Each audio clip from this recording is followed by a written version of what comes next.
ഇതിനേക്കാൾ ഭംഗിയായി നിങ്ങളെ ഞങ്ങൾക്ക് വേണ്ട എന്ന് എങ്ങനെ പറയാൻ കഴിയും പാർട്ടിക്കും പാർട്ടി അണികൾക്കും?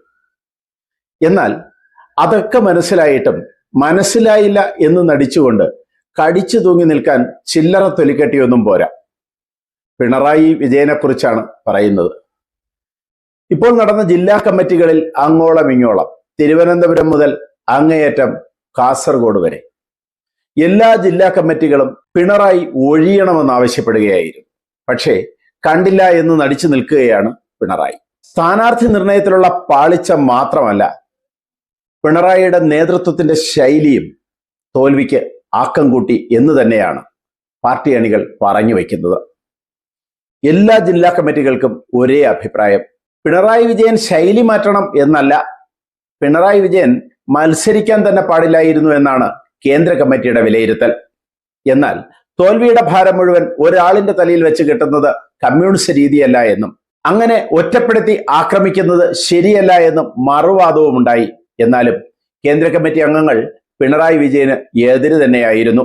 മാധ്യമങ്ങളെ ശത്രുപക്ഷത്ത് നിർത്തിയതും പാർട്ടി കേന്ദ്രങ്ങളിൽ പോലും വിമത പ്രശ്നമുണ്ടായതും ശരിയായ രീതിയിൽ വിലയിരുത്തപ്പെട്ടില്ല എന്നും കേന്ദ്ര കമ്മിറ്റിയിൽ വിമർശനമുണ്ടായി.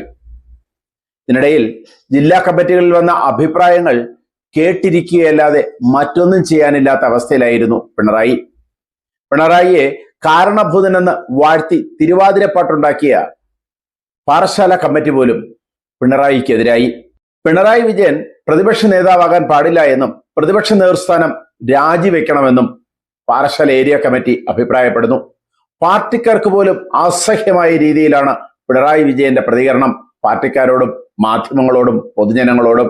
അതുകൊണ്ട് തന്നെ ഇനിയും നേതൃത്വ സ്ഥാനത്ത് തുടർന്നാൽ അത് അണികളുടെ കൊഴിഞ്ഞുപോക്കിനും പാർട്ടിയുടെ നാശത്തിനും കാരണമാകുമെന്ന് പാറശാല ഏരിയ കമ്മിറ്റി സാക്ഷ്യപ്പെടുത്തുന്നു. കോവിഡ് കാലത്ത് വളരെ വിവാദമായതാണ് ആ തിരുവാതിരക്കളി. കോവിഡ് മാനദണ്ഡങ്ങളെ പോലും ലംഘിച്ചുകൊണ്ട് ഇന്നീ പാർട്ടി ലോകമെങ്ങും ശോഭിച്ചിടാൻ കാരണഭൂതൻ എന്ന തിരുവാതിരക്കളി അവതരിപ്പിച്ച അതേ ടീം അല്ലെങ്കിൽ അതേ ഏരിയ കമ്മിറ്റി ഇന്ന് പിണറായിക്കെതിരാണ്. അതോടുകൂടി പിണറായിക്ക് കാരണഭൂതൻ എന്ന പരിഹാസ പേരും വീണു.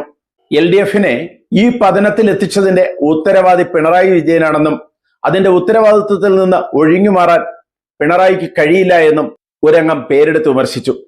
10 വർഷത്തെ ഭരണം പാർട്ടിയും ജനങ്ങളും തമ്മിലുള്ള ആത്മബന്ധത്തെ, പാർട്ടിയും അംഗങ്ങളും തമ്മിലുള്ള ആത്മബന്ധത്തെ ഇല്ലാതാക്കിയെന്നും വിമർശനമുണ്ടായി.